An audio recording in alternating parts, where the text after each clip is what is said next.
Hello, my name is Josh Redding, and I'm going to talk about how we directly measured the rotation rates of 8 massive white dwarf stars in order to determine if they were likely formed in stellar mergers.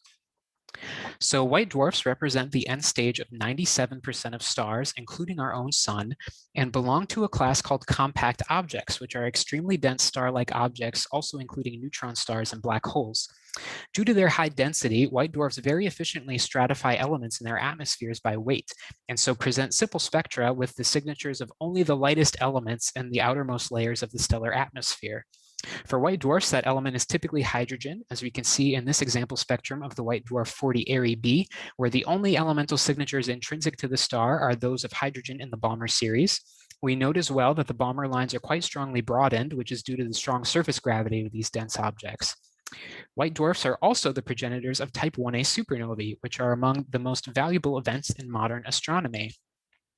Type 1a supernovae are a subset of supernovae that involve a white dwarf gaining mass in a binary interaction until it can no longer sustain itself against gravitational collapse, resulting in a detonation. These supernovae produce most iron group elements in the universe and so are useful for nucleosynthesis studies, and are also used as standard candles for measuring cosmological distances because they have a small range of peak brightnesses on an absolute scale, so how bright they appear in our telescopes on Earth is dependent on their distance from us. However, we do not know the exact progenitor mechanism for type 1a supernovae. They may result from a white dwarf gradually gaining mass from a less dense companion, as shown on the left in the single degenerate scenario, or they may result from the merger of two white dwarfs, called the double degenerate scenario. We can foresee a problem in the double degenerate scenario, though, where the combined mass of the two white dwarfs may not be sufficient to trigger a detonation. If a white dwarf merger lacks the conditions necessary to produce a supernova detonation, a single stellar remnant may be produced instead, which exhibits physics indicative of that merger origin. This may include the presence of strong magnetism, signatures of heavy elements in spectra which have been churned up by some violent process, high mass from the combination of the two progenitor stars, or rapid rotation from conserving angular momentum during the merger process.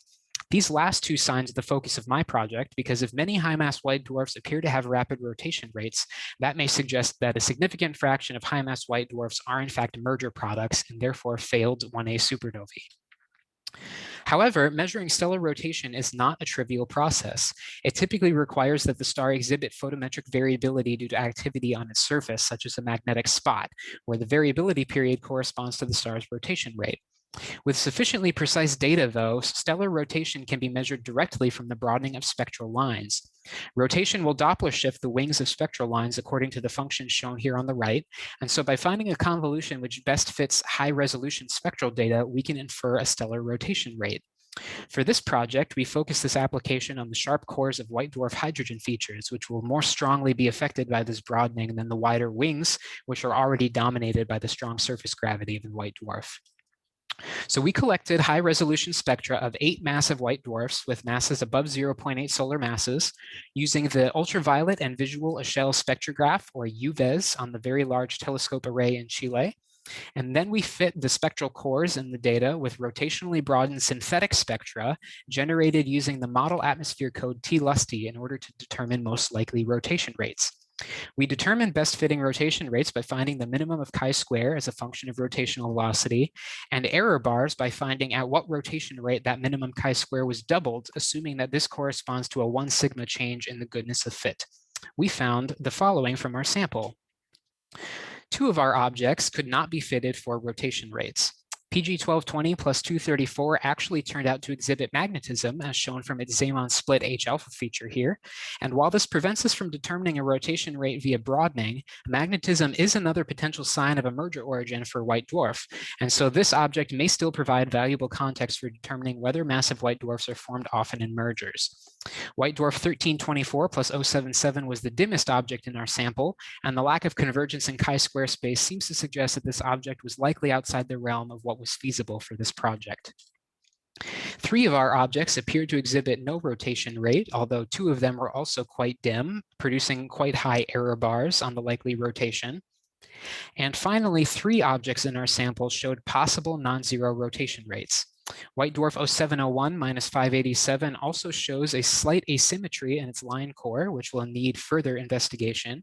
White dwarf 1051 minus 147 was also among the dimmest objects in our sample, suggesting that its rotation rate may not be reliable.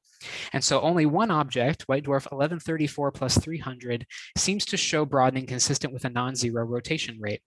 So while the results of our sample did not offer a clear window into the merger origin of massive white dwarfs, we have at least increased the sample of measured massive white dwarf rotation rates, thereby offering context for future studies of white dwarf mergers and their products.